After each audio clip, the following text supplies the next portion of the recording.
This video is going to be all about procrastination, and I've been thinking about this topic for a long time because I used to be quite the procrastinator, especially in high school. I would say I wanted to do a lot of things and I would never do them. I would leave all of my assignments to the very last minute, to the point that one time in grade 9, I didn't turn in one of my major English assignments and I almost failed the course.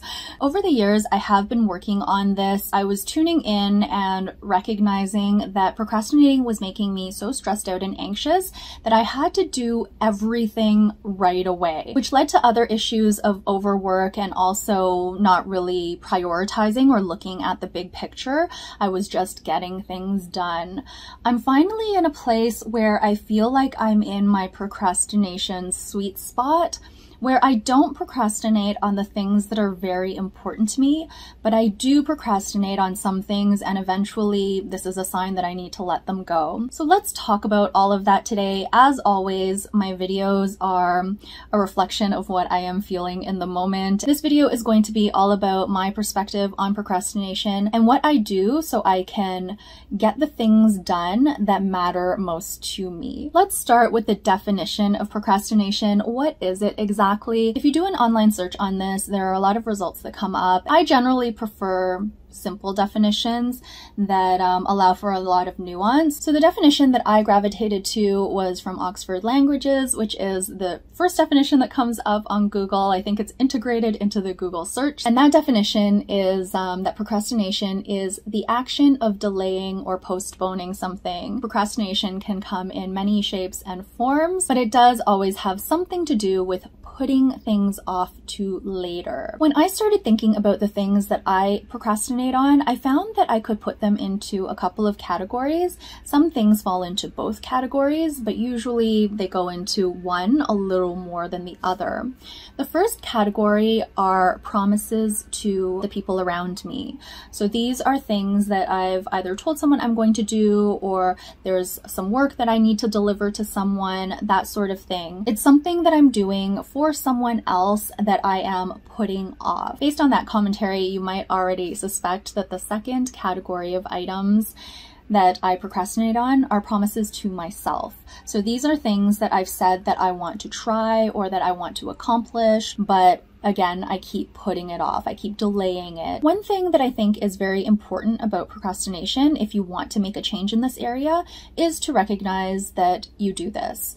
Not to place any judgment on yourself or have any sort of like self-blame or anything like that going on. You're not a bad person because you procrastinate. You're not lazy because you procrastinate. There are a lot of valid reasons why you might be procrastinating, and also some very deep-seated beliefs that could be happening as well. Even though you recognize this about yourself and it's something that you might want to work on or change, there is no value judgment here. Someone who gets things done is not a better person than someone who procrastinates. Let's set aside all of the shame and the blame to get to why we actually procrastinate. I have personally found that there are two main reasons why I procrastinate. Of course, there are also underlying factors, and I'll talk about those very briefly in this video because this video isn't meant to be therapy. It's really giving you some food for thought in terms of how procrastination shows up in your life and some things you might want to try if that's something you want to change. So the two reasons for me that come up all the time are, number one, the task is way too big. It's very overwhelming. I don't know where to even begin. An example of this is the book that I'm working on. Officially started around 3 years ago, but it's been percolating in my mind for at least 5 years, if not longer than that. I just felt very overwhelmed. It's a huge project. Now, some of the underlying factors that were affecting my feeling of overwhelm are things like perfectionism, fear of failure, nihilism. This is just thinking that like nothing really matters, so why bother doing it? So when I'm procrastinating because a task feels too big or too overwhelming, the key is to break it up into smaller tasks. This sounds really easy, it sounds really straightforward, but it can be very difficult.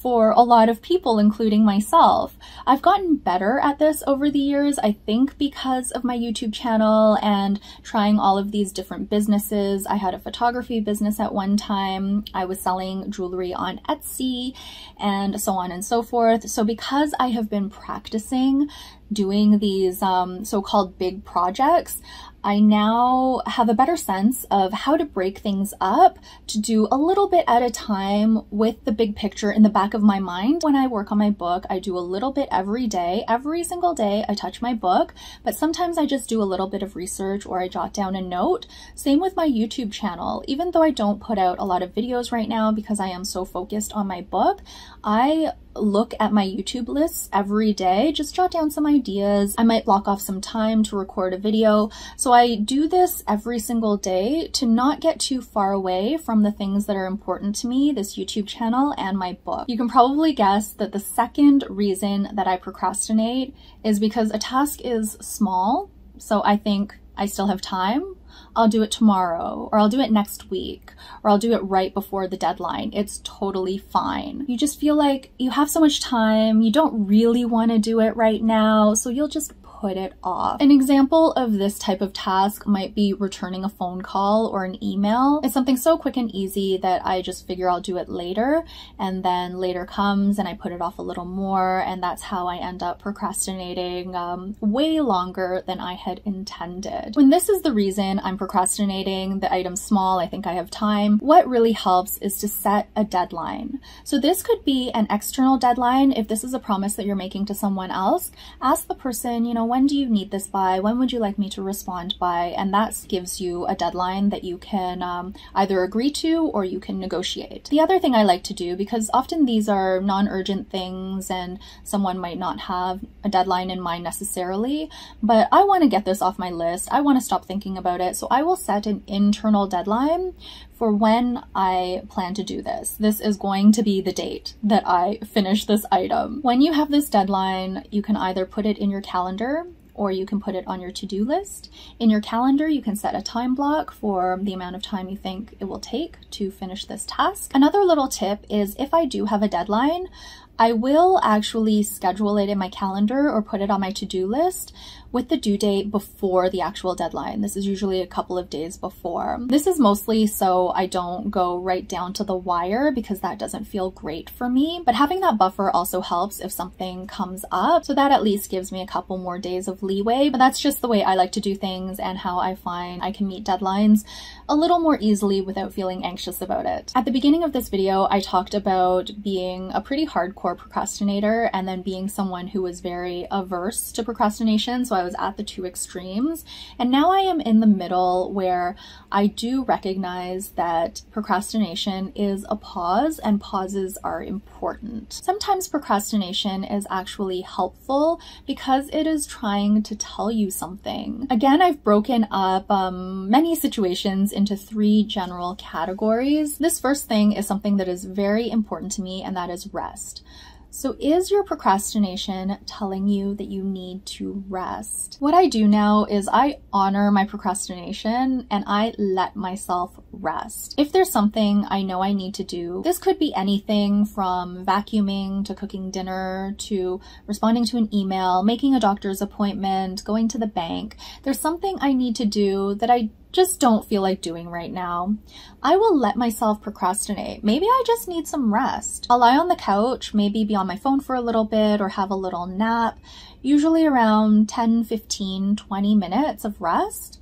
And then I get up and I do the thing. I find this really interesting because it is something that prioritizes rest. So you're getting your so-called reward, even though I don't equate rest with reward anymore. You don't need to earn your rest. I'm prioritizing my rest. I'm prioritizing myself. And then I go and I do the task. I still get my rest. I still get my task done, but I'm not pushing through to do the task and then treating rest as a reward. So I think that's a really important distinction, especially if you want to shift to a place where you're prioritizing rest and prioritizing yourself. Of course, a lot of things that I do involve delayed gratification, where I'll work on something and then I will go and rest, but consciously flipping it every once in a while I find is very helpful. The next thing that your procrastination could be telling you is that the thing that's on your list or on your mind to do just isn't important. Can you let it go? There are a lot of things that are in this category, and sometimes, unfortunately, it is externally given to you. It's a task that has been assigned to you either via work or family, etc. Someone expects you to do something. It's a little more tricky if you're procrastinating something that is a promise to someone else, but you don't think it's important and you want to let it go. You'll need to have a conversation. There needs to be a dialogue that takes place here. Communicate why you don't think this task needs to be done.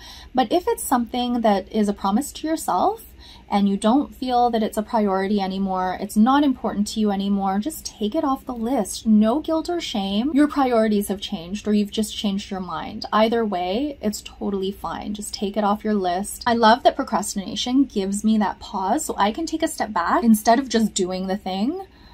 Think about, is this important to me? Like, do I even care to be doing this? That leads me to the third thing that procrastination might be telling you, is that you don't want to do this. This actually comes up a lot for me, especially in my leisure activities.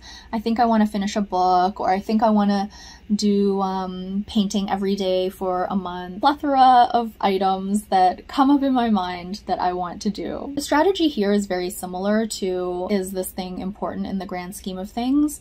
But these are usually smaller things, maybe a little bit more trivial. It might be someone wanting to see a movie that you don't really want to watch. Maybe there's a book on your to-read list and it keeps getting shuffled to the bottom of the pile. If this is a promise that you've made to someone else, yes, I'm going to go to that thing with you, I'm going to go watch that movie with you, but something keeps coming up. And when you pause to think about it more, you realize, actually, this isn't really something I want to do.